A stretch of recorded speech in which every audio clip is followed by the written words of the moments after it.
When we have a feeling in our hearts, we're creating electrical and magnetic waves inside of our bodies that extend beyond our bodies into the world around us.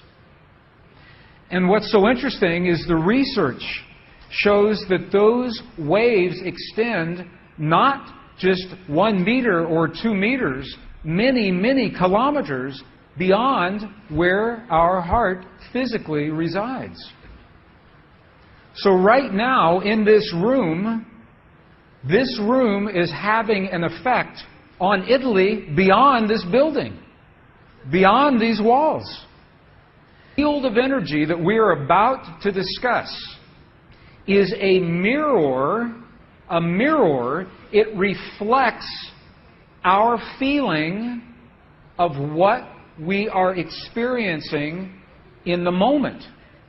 So if our belief is that our healing is about to happen, or that our perfect relationship will come to us someday, or that our abundance in the bank will happen someday, the field will keep reflecting someday, someday, someday, because it is open-ended. There is no outcome. There is no conclusion.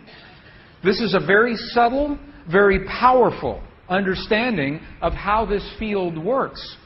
This field that we're about to discuss now, the divine matrix, is a field that mirrors now, not in the future, not in the past, this moment.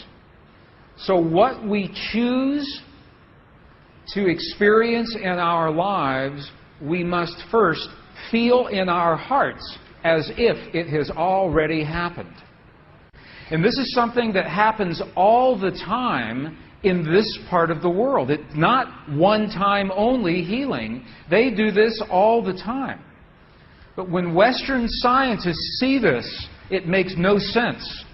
Because Western science says that our beliefs and our feelings and our emotions have no effect on the world outside of our bodies. But we know that that's not true. The experiments that we showed just before the break, the 3 experiments, what they showed is that human DNA has a direct effect on our physical world. 1. Number 2, they showed that human emotion changes the DNA that is changing our physical world. And it's happening because there's a field that connects everything together. The experiments suggest that Max Planck's matrix, this matrix, is the conduit. Now, the idea that everything is connected is a very old idea. Even in science, in the late 1800s, there was a belief that there was an invisible web of energy that connects everything in the 1800s. And scientists were in a very heated debate, very controversial, as to whether or not this field exists. There was a very famous experiment that was conducted to determine if the field called the ether field actually existed. In the year 1887, the very famous Michelson-Morley experiment was designed to tell once and for all, is the field here or no? Yes or no? The field exists? It does not exist. In my opinion, it was a good experiment. However, it was poorly interpreted. For over 100 years, our science has been based in a belief that is incorrect. It's incorrect.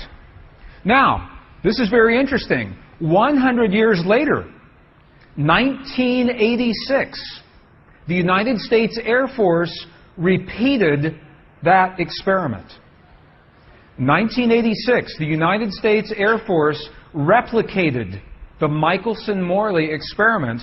They published the results in the very prestigious journal Nature, the scientific journal Nature.